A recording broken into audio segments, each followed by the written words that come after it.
Ito po yung property ko sa Gorospe Road, Santa Cruz, Mexico, Pampanga. 25 square meter, 500 square meters po ito. Binibenta ko po ng 3.2 million. Ayan pa po yung bakod niyan, hanggang doon pa po. Ang bakod niyan, ayun, sa may puno na yan. Puro manggang kinalabaw po yan. Ayun, ayun yung bunga, oh.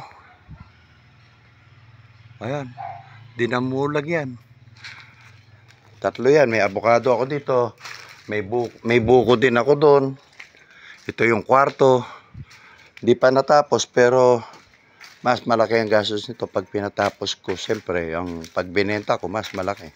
Kaya okay na sa 3.2, hindi pa naman tapos. Ayan, mayroong swimming pool na maliit sa mga bata. May bomba, tinago ko lang yung pitchel. Ayan, dalawang CR niyan, CR. Ito, CR din ito. CR nitong kwarto. Bawat kwarto may kanya-kanya silang CR. Siyempre, pag binili po nyo ito, tatanggalin ko lahat ng gamit. Ito, may isa pang bahay. Ito yung isa pang bahay na tapos na. Nakabubong po yan. Okay siya. Wala siyang CR sa loob, pero dalawa yung CR niya doon, yung tinuro ko. Yan, silipin natin yung dito. Ganito naman siya dito. Ayan, hanggang dyan pa po ang lote niyan. Nakabako dyan, hanggang doon. Ayan, o. Bintana ng ano to, kusina. Ito, dirty kitchen, bale. Ito, bintana ng kusina. Ayan. Yan, lababo gagawin dyan. Dining set. Ito ang CR ng bahay. Yan. Okay po yan. May shower na yan. Okay na yung mga instalasyon ng kuryente, tubig niya. Ito naman sa kwarto. Yan. May bintana din siya doon. Dito. Pwede naman isara kung ayaw nyo. Ito naman yung isang kwarto. May CR po yan. Malaki. Ayun. Malaki ang CR niya sa loob. Maluwag. Ito pinakamalaking CR. Tinakpan ko lang para hindi mainit. Ito naman ang kwarto. Ayan. May CR din po yan. Ito, dalawang CR yan. Para dito, para dito. Ayan, may bantana rin siya. Bago pong lagay yung mga pintuan na yan. Ayan. May mga doorknob yan. Alright. Ayan, naka long span na po yan. Kalahati, nabubungan ko na. Ayan.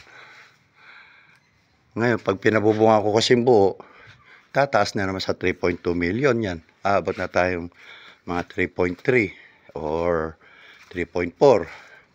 Mahal na yung ano ngayon eh. Ito, laking salas yan.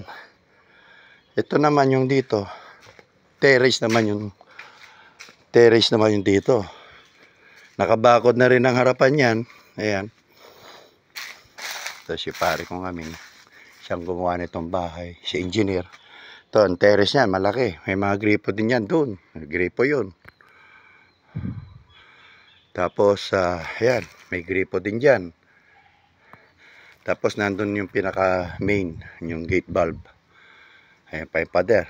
So, nakabakod na siya lahat. Dito, mababa lang yung bakod nila. Hindi ko mapatungan kasi sa kanila bakod yan. Ayan.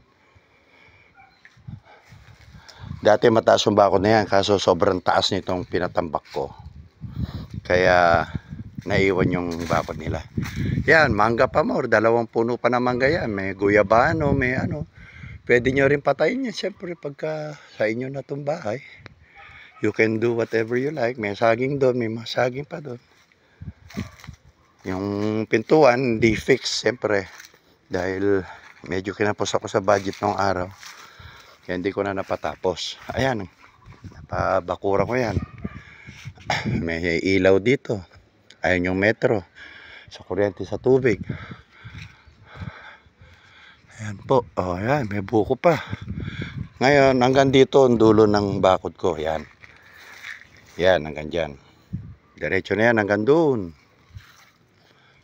Yan, bakante po yan. Kasoy, malunggay, buko. Alright. So, yan po. Ang kabuuan.